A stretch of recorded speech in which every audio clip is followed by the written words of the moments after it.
Hi, good afternoon. We're here with Michael Harrison from Social Loop in Harrogate. How you doing, Michael? Very good, thanks. Thanks for having me on, Mike. You're welcome. So, if you could start us off and just give us a little bit more background as to exactly who you are, what you do, how long you've been doing it for, please. Yeah, absolutely. So I've worked in the event and digital marketing industry for the last 13 years. Part of this time, I was working with an events company down in London, and I was heading up their operations in the UK and Europe. Prior to that, transitioning into digital marketing over the last 5 years. Um, Initially, I worked as a consultant, and then from there, I developed my agency, Social Loop. That was back in 2019.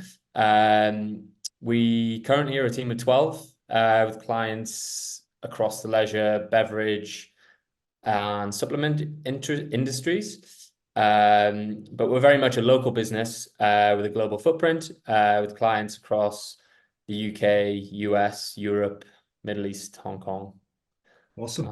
further afield. So yeah. So, did you go from consultant and then sort of grow it into your own business then?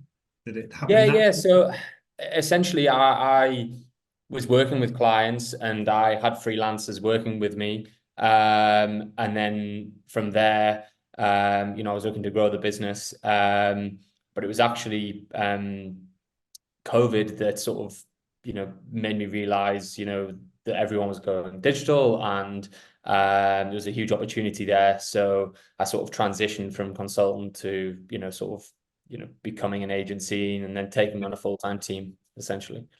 And stuff. So, in terms of what makes you different, stand out from the rest of other people in the digital sector with agencies, what would you say makes Yeah, you different? so for me, although we are, very much a traditional digital marketing agency, the reason why I'd say we're different is, I'm very hands-on with every client that we work with. So whether you are a one-woman band, like an aesthetics business that we work with, Yeah. or you're a multinational, I take great care and attention, yeah, as do all my team, with every client that we work with. And we want to make sure that the service you're getting is second to none. I know a lot of businesses say they do that, but in reality, they're not doing that. It is palmed off to, employees throughout their business. And for me, I take great care and attention to that. And as such, that's definitely why we get a lot of repeat business, a lot of referrals, and still have a lot of clients that we work with for, 5, 6, 7 years now.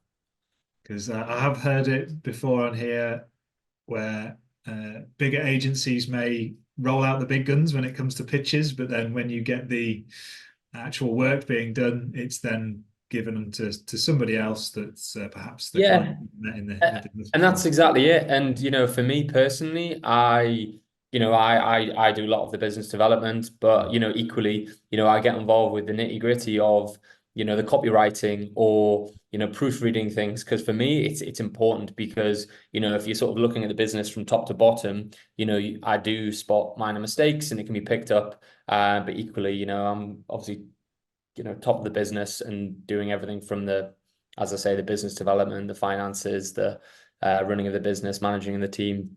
If I'm honest, the other big thing of why we're different to other agencies is, traditionally, they might specialize in a specific service.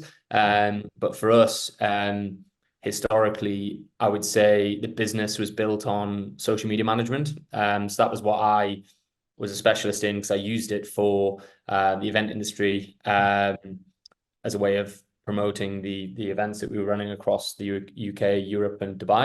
And then from there, I switched from sort of the that side to then go on consultancy and then as an agency. And for me, that was the backbone of the business. And about 50% of the revenue came from that. And then the other 50% was made up of design in terms of graphic design, Mhm. web design, SEO, paid media, photography, videography. But there's been a big shift for us in the last, I would say, 2 years. About 50% of the business is now made up of email marketing and Amazon marketplace management. Okay. So that's quite unique. There's not that many agencies across the UK or around the world that are offering Amazon Marketplace management as a service. It's quite a new thing, really.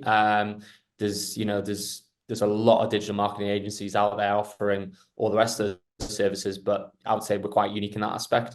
And because of that, we're becoming quite specialist in the area. And then obviously there's a lot of opportunity with it as well. So how did you get to service that Amazon Um, niche then? so it was actually in COVID as well. A client of mine at the time came to me and wanted me to do his branding and his digital marketing, and he was going to launch a product on Amazon. But quite frankly, he didn't have the budget to do so because he was putting all of his money into the product development and obviously buying a lot of the stock.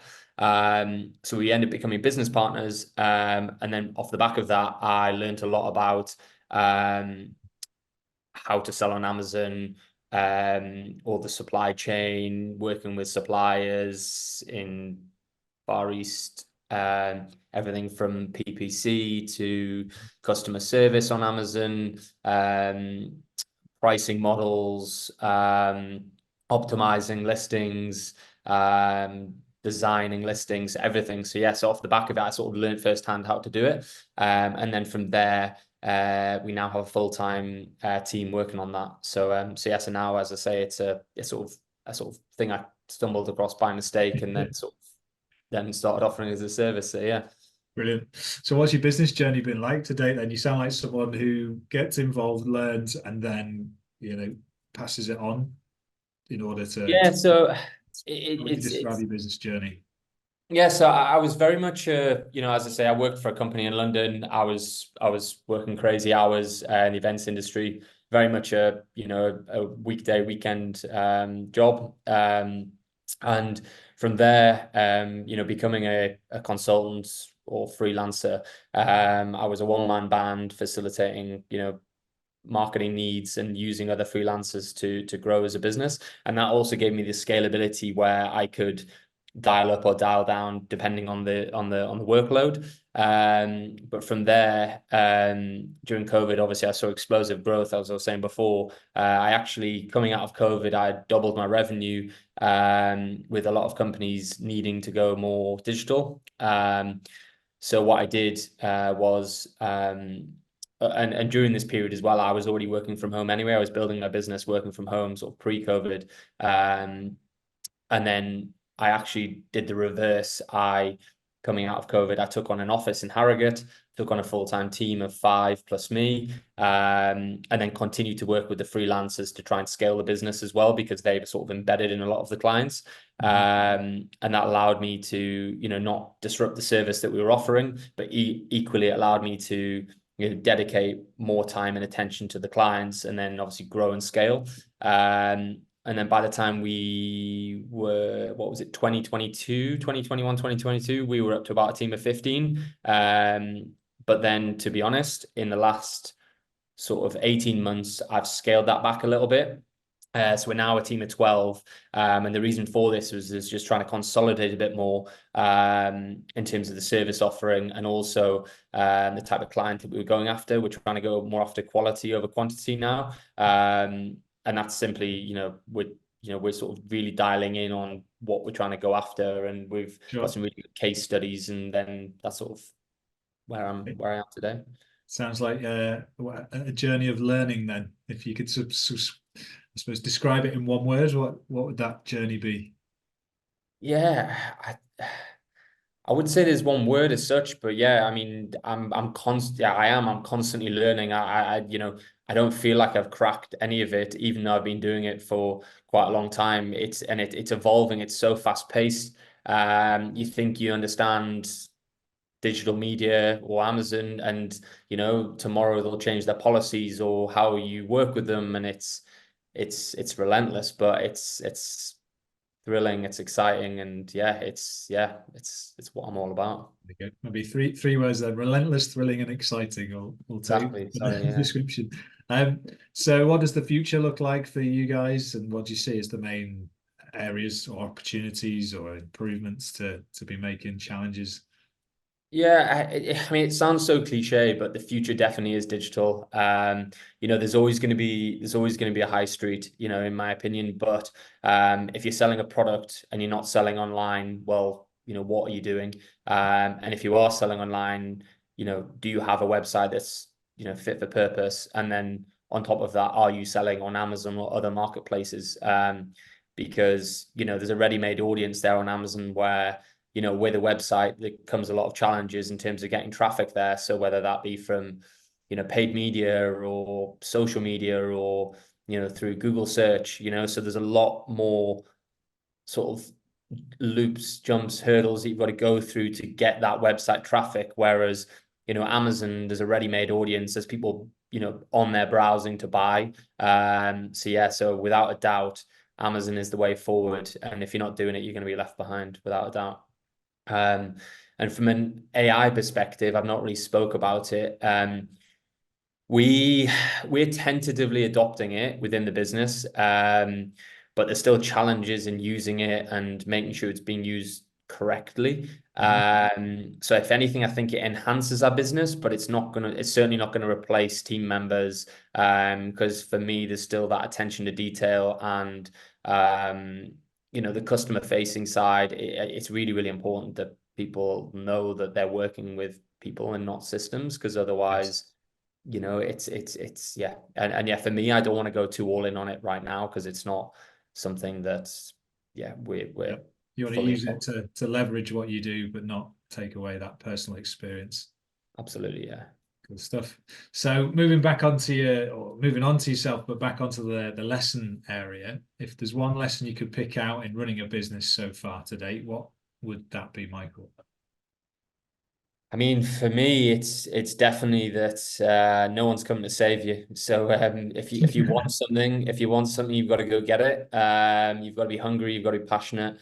But yeah, it's ruthless out there, but yeah, it's exciting. I like that. I've not heard that one before, but it resonates that if you want Mm. something, no one's coming to save you. So, yeah, very much describing the experience of a business owner there, I think, in terms of that. Yeah, I suppose that determination, resilience needed to be successful in it. So, what inspires you to do what you do? What inspires me? I mean, if I'm honest, I was, by no means the smartest kid in school. I failed my A levels because I didn't take it too seriously. And off the back of that, I had to resit them. But I still did the typical, went to university, met some incredible people. But for me, what inspires me is, the freedom to do whatever you want.